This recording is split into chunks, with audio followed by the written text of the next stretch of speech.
Hello friends, સ્વાગત છે તમારું મારા કિચનમાં। તો આજે આપણે બનાવીશું ઇન્સ્ટન્ટ ઢોકળા। આજે આપણે ઇન્સ્ટન્ટ ઢોકળામાં અમેરિકન મકાઈ અને પાલકનો યુઝ કરીને બનાવીશું। આ ઢોકળાની ખાસિયત એ છે કે આ ઢોકળા તમે 10 થી 15 મિનિટમાં બનાવીને તૈયાર કરી શકો છો અને તમે બાળકોને લંચ બોક્સમાં પણ આપી શકો છો। આની અંદર આપણે મકાઈ અને પાલકનો ઉપયોગ કરેલો છે। બાળકોને ખબર પણ નહીં પડે કે આની અંદર પાલક ઉમેરેલી છે, તો બાળકો ઢોકળાની અંદર પાલક ખાઈ લેશે। એટલા ટેસ્ટી આ ઢોકળા બને છે। તો ચાલો ઇન્સ્ટન્ટ ઢોકળા કઈ રીતે બનાવી શકાય તે જોઈ લઈએ। તો સૌથી પહેલાં આપણે ઇન્સ્ટન્ટ ઢોકળા બનાવવા માટે 5 નંગ મરચી લઈશું। સાથે જ આપણે લસણ લઈશું, તેની પેસ્ટ બનાવી લઈએ।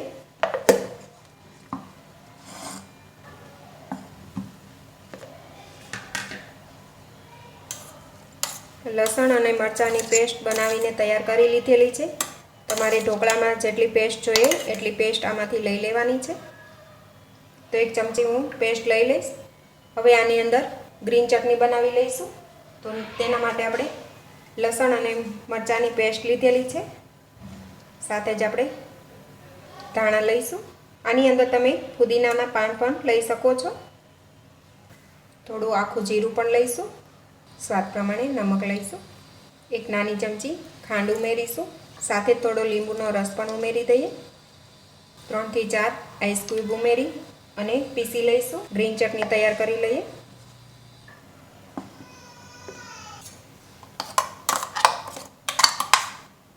ગ્રીન ચટણી આપણી તૈયાર થઈ ગઈ છે।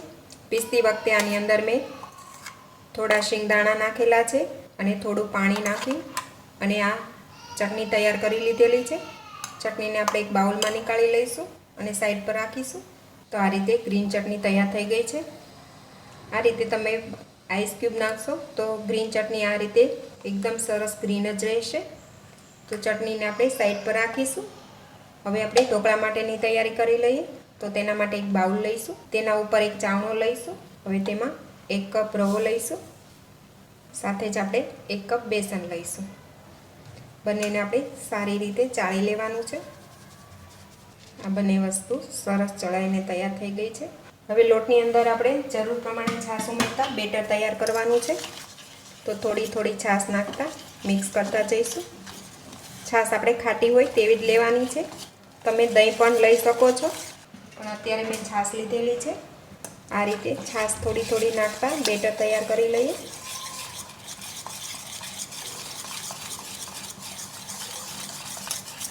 રવો છે તો જામી જશે, તો થોડી છાશ વધારે ઉમેરી દઈશ।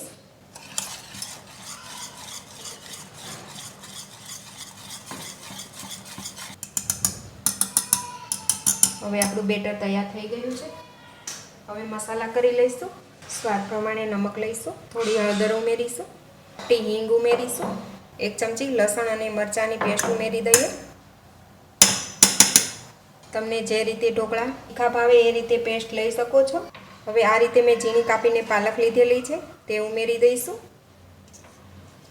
પાલકને ધોઈને લેવાની છે। સાથે જ અમેરિકન મકાઈ બાફીને લીધેલી છે તે પણ ઉમેરી દઈશું। તે અડધો કપ લીધેલી છે।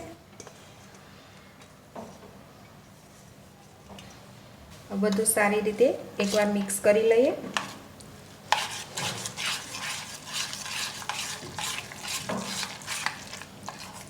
બધું સરસ મિક્સ થઈ ગયું છે। બેટર ઠીક લાગે તો તમે થોડી છાશ કે પાણી ઉમેરી શકો છો। તો હું થોડી છાશ ઉમેરી દઈશ। ફરી એકવાર મિક્સ કરી લઈએ।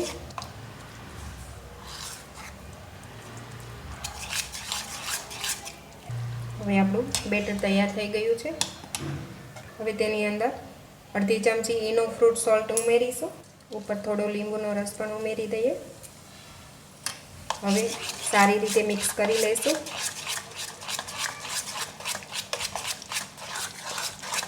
અત્યારે મેં ઈનો ઉમેરેલો છે, તમે બેકિંગ સોડા પણ ઉમેરી શકો છો।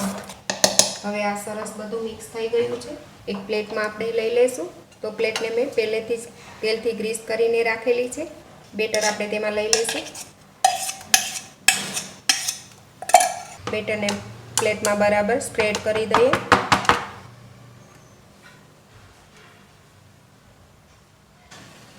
ઉપર લાલ મરચું સ્પ્રિંકલ કરી દઈએ।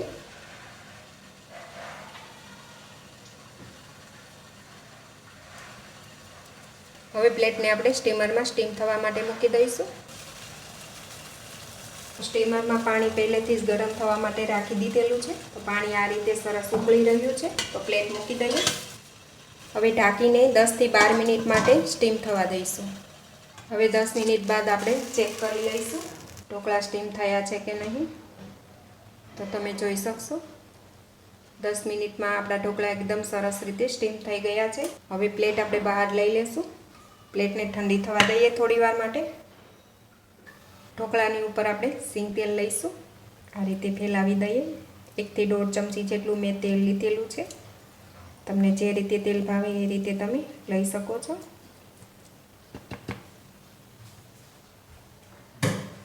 હવે ઢોકળા કટ કરી લઈશું. ઢોકળા કટ થઈને તૈયાર છે. હવે ઢોકળા હું તમને નીકાળીને પણ બતાવી દઈશ. આ રીતે પરફેક્ટ એવા આપણા મકાઈ અને પાલકના ઢોકળા બનીને તૈયાર છે.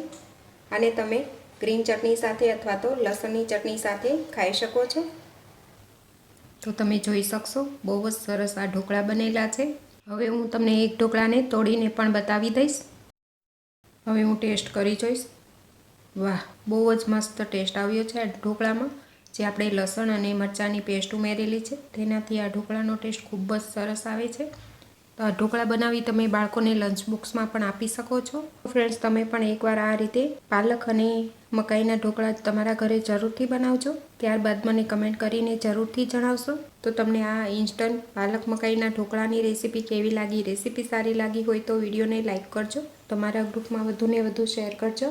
અને મારી આ ચેનલને સબસ્ક્રાઈબ જરૂરથી કરજો. તો ફરી મળીશું ફ્રેન્ડ્સ એક નવા વિડીયો સાથે. Thanks for watching.